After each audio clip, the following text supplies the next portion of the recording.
Assalamualaikum warahmatullahi wabarakatuh dan selamat pagi anak-anak ibu semua.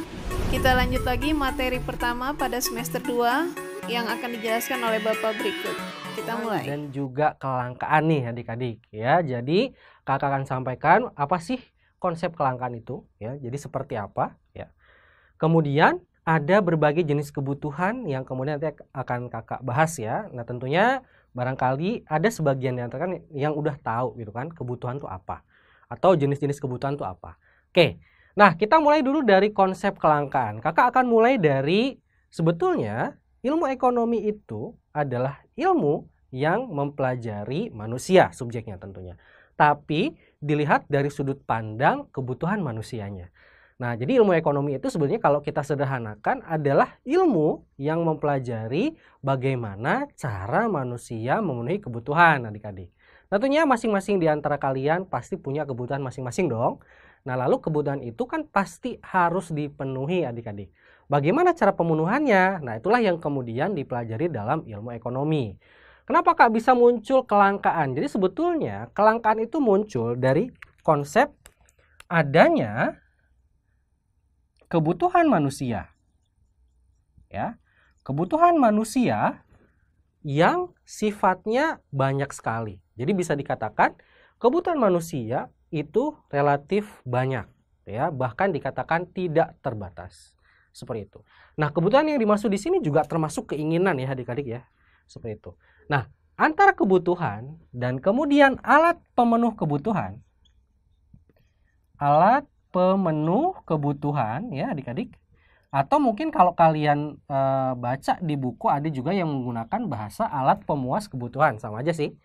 Jadi kalau ada kebutuhan maka harus ada alat pemenuh kebutuhan atau alat pemuas kebutuhan. Nah ternyata ilmu ekonomi mengakui bahwa kebutuhan dan juga termasuk keinginan manusia itu jumlahnya adalah sangat banyak, bisa dikatakan tidak terbatas. Sementara alat pemenuh kebutuhan jumlahnya terbatas. Nah, jadi kita tandain gini aja deh adik-adik ya. Kebutuhan lebih tinggi daripada alat pemuas kebutuhan. Nah, disinilah kemudian terjadi yang namanya kelangkaan adik-adik. Jadi, kelangkaan itu terjadi ya kesimpulannya adalah karena kebutuhan manusia lebih tinggi daripada alat pemenuh kebutuhannya. Nah, kayak gitu. Jadi yang dimaksud kelangkaan di sini kelangkaan apa, Kak? Ya kelangkaan barang dan jasa sebagai alat pemenuh kebutuhan manusia. Nah itu adik-adik ya. Jadi kalian udah paham dong apa yang dimaksud dengan kelangkaan. Kenapa sih kelangkaan itu bisa terjadi adik-adik. Oke. Nah berbicara tentang kebutuhan. Makanya di sini kakak udah bagi ya. Ada 4 jenis kebutuhan manusia. Yang pertama adalah menurut intensitasnya. Nah ini kalian pasti udah sering dengar nih istilah ini. Jadi ada yang namanya kebutuhan primer. Kemudian ada kebutuhan sekunder. Dan juga apa yang terakhir? Tersier gitu ya. Oke. Ini kayaknya kalau kalian di SD juga udah pernah belajar nih. Oke, jadi ada kebutuhan primer, sekunder, dan juga tersier. Kak, apa sih kebutuhan primer, sekunder, tersier itu? Oke, jadi kebutuhan primer itu adalah kebutuhan yang paling mendasar bagi kehidupan manusia adik-adik, bagi kebutuhan individu setiap manusia. Nah makanya kalau kita bicara kebutuhan primer ini berarti dilihat dari intensitas atau dilihat dari banyak sedikitnya ini adalah kebutuhan yang paling banyak, yang paling pertama harus dipenuhi oleh manusia adik-adik ya. Contohnya apa Kak kebutuhan primer? Contohnya adalah makanan, minuman ya, jadi itu dikatakan pangan ya biasanya istilahnya. Kemudian kalian juga perlu pakaian, betul kan? Ya, perlu pakaian. Dan yang terakhir adalah tempat tinggal. Nah, seperti itu ya. Nah, jadi dengan demikian kebutuhan primer juga biasanya disebut dengan kebutuhan sandang, pangan, dan juga papan. Sandang itu adalah pakaian, pangan itu adalah makanan, dan papan itu adalah tempat tinggal adik-adik. Nah, seperti itu. Kemudian kebutuhan sekunder. Kebutuhan sekunder itu berarti kebutuhan lanjutan selain daripada 3 tadi. Ya, yang primer selain daripada sandang, pangan, papan tadi itu adalah kebutuhan lanjutan ya. Jadi ini tidak mengancam kehidupan manusia begitu ya. Contohnya apa Kak? Tentunya misalkan contoh bagi kehidupan kita, misalkan bagi siswa ya yang udah SMA misalkan ya, perlu kebutuhan sekundernya misalnya adalah transportasi sampai ke sekolahnya gitu kan. Kemudian juga fasilitas sekolah ya adik-adik seperti itu. Atau mungkin juga perlu HP. Loh, buat apakah HP? Buat belajar dong tentunya ya. Jadi langganan ruang belajar kayak gitu. Oke, adik-adik itu kebutuhan sekunder ya. Jadi kebutuhan lanjutan yang dibutuhkan oleh manusia. Kemudian berikutnya adalah tersier. Kebutuhan tersier ini adalah kebutuhan yang sifatnya mewah. Jadi udah lebih lanjut lagi dari kebutuhan sekunder adik-adik. Contohnya apa? Misalkan mobil mewah, ada perhiasan ya, seperti itu. Nah, itu adalah contoh-contoh dari kepada kebutuhan tersier. Nah, maka kalau dilihat dari intensitasnya, mana pertama kali yang harus dipenuhi ya berarti yang primer dulu ya. Oke, itu adik-adik jadi paham ya untuk kebutuhan berdasarkan intensitasnya. Nah, jadi kalau kalian memenuhi kebutuhan berarti yang primer dulu, sekunder baru yang tersier. Berikutnya adalah kebutuhan menurut sifatnya nih adik-adik ya. Menurut sifatnya, kebutuhan itu bisa bersifat jasmani, bisa juga rohani. Nah, jasmani itu berarti kebutuhan yang sifatnya adalah berkaitan dengan kondisi fisik kita, tubuh kita, secara fisik ya. Nah, itu namanya kebutuhan jasmani. Contohnya apa, Kak? Contohnya adalah makanan ya, supaya kalian bisa terus sehat harus makan dong. Kemudian juga olahraga ya, jangan lupa olahraga. Nah, itu adalah kebutuhan jasmani. Bahkan istirahat juga bisa kebutuhan jasmani ya. Jadi kalau orang nggak istirahat bisa meninggal nanti lama-lama ya. Seperti itu, jasmani. Kemudian ada kebutuhan rohani.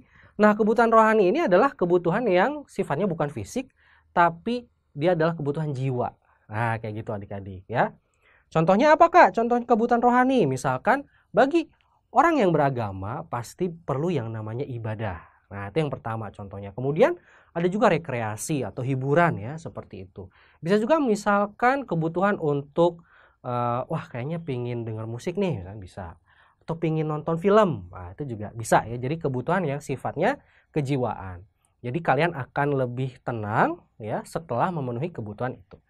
Oke, ini yang kedua, kebutuhan menurut sifatnya adik-adik. Berikutnya adalah menurut waktunya. Kalau menurut waktunya ada kebutuhan sekarang dan ada kebutuhan yang akan datang, atau kakak tulis masa depan aja ya. Nah, kebutuhan sekarang itu adalah kebutuhan yang urgent, sekarang harus dipenuhi. Contohnya apa, Kak? Bagi orang yang sakit perlu obat, betul ya, harus sekarang, jangan nanti-nanti. Kemudian bagi orang yang lapar, bagi orang yang haus, harus ada kebutuhan sekarang. Kalau orang yang lapar ya makan, jangan update status ya. Terus apalagi bagi orang yang haus minum kan, nah seperti itu kebutuhan sekarang. Harus dipenuhi. Nah, kemudian kebutuhan masa depan. Nah, kalian kan masih punya masa depan yang panjang banget nih adik-adik ya. Jadi kalian nanti harus masuk ke SMA, kemudian nanti juga kalian kuliah gitu kan. Nah, itulah masa depan kalian.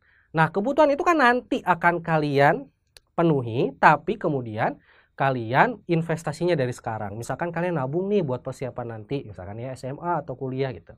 Nah, itu adalah kebutuhan masa depan. Itu dilihat dari waktunya ya. Kemudian dilihat dari subjeknya. Ada kebutuhan individu.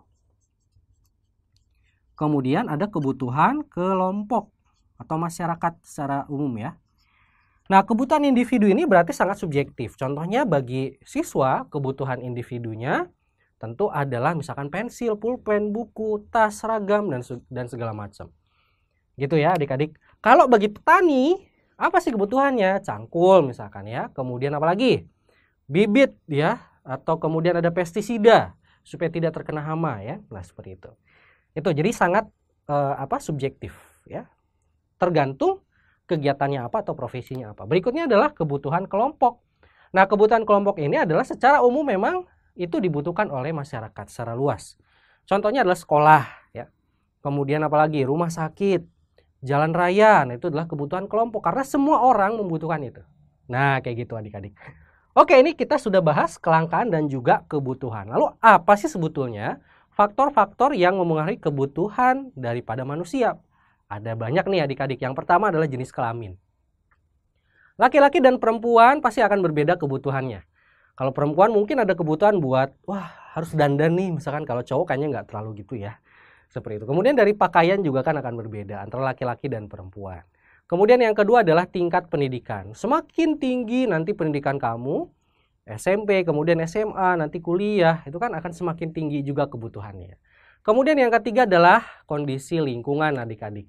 Jadi lingkungan itu juga sangat berpengaruh. Apakah kemudian kalian tinggal di lingkungan yang sederhana atau mungkin lingkungan yang bonafit gitu akan berbeda juga. Nah, ya. Kemudian berikutnya adalah tingkat daripada ilmu pengetahuan dan teknologi. Di negara-negara yang ipteknya udah maju banget ya, internet itu sudah kebutuhan yang sangat primer adik-adik ya. Jaringan komputer, jaringan internet itu butuh banget. Ya mungkin juga termasuk kalian ya. Oke, berikutnya adalah tingkat pendapatan adik-adik. Tentunya semakin tinggi pendapatan yang kamu miliki, akan semakin tinggi juga nanti kebutuhan yang akan kalian penuhi, gitu kan? Nah, berikutnya adalah status sosial nih adik-adik. Semakin tinggi status sosialnya, biasanya kebutuhannya juga akan semakin tinggi. Contohnya nih, misalkan seorang presiden pasti punya kebutuhan pengawal pribadi dong adik-adik ya. Ya, kemudian juga ada pasukan pengamanannya gitu kan. Beda dengan masyarakat biasa. Nah, itu contohnya berkaitan dengan status sosial. Berikutnya adalah selera. Tiap orang pasti punya selera yang berbeda-beda. Kalau misalnya di makanan, ada yang suka bakso, ada yang suka mie ayam, ada yang suka pizza, dan segala macam. Masing-masing orang, selera yang berbeda, pasti kebutuhannya akan berbeda. Oke, itu adik-adik di video kali ini kita sudah membahas mengenai kebutuhan, kelangkaan, dan juga tadi termasuk faktor apa saja yang memengaruhi kebutuhan manusia. Anak-anak ibu sudah mendengarkan materi. Jangan lupa tugasnya meringkas. Ibu tunggu di Google Classroom. Ibu akhiri dengan wassalamualaikum warahmatullahi wabarakatuh dan selamat pagi.